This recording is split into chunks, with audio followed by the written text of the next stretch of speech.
Bago sumikat ang mga artista ngayon, may isang babae na nagbigay liwanag sa dilim ng dekada 80. Ang pangalan niya, Pepsi Paloma.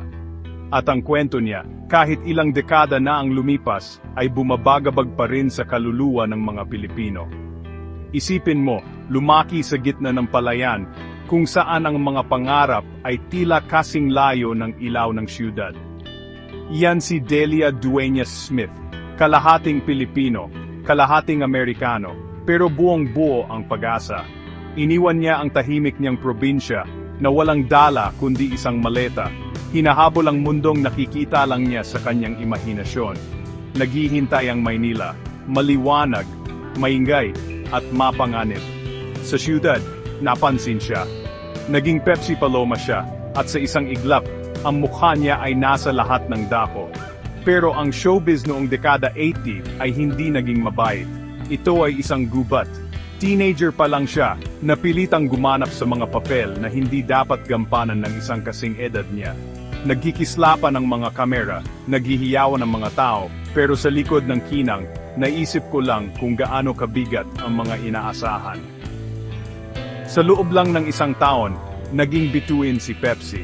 Pero bawat ngiti ay nagtatago ng pagod, bawat headline ay nagtatago ng takot. At pagkatapos, noong 1982, sumabog ang lahat. Isang iskandalo na yumanig sa buong bansa. Inakusahan ni Pepsi at ng kanyang manager ang tatlo sa pinakamalaking komedyante noon, sina Tito Soto, Vic Soto at Joey De Leon, ng isang krimen na magpapabago sa kanyang buhay magpakailanman. May nagsasabing nagkaroon ng hustisya, nagkaroon ng paghingi ng tawad, isang kasong sarado sa papel.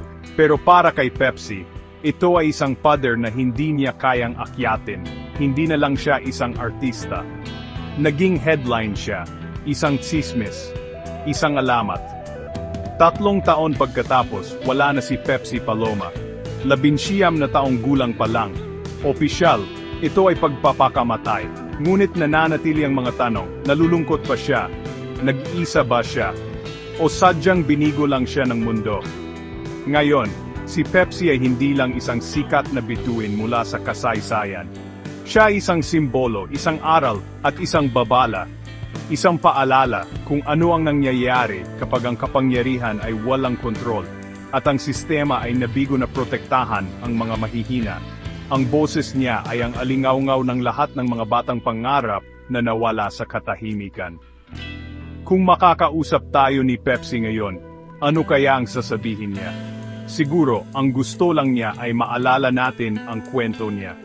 Hindi para sa iskandalo, hindi para sa alamat, kundi para sa babae na walang ibang gusto, kundi ang sumikat. Para kay Pepsi,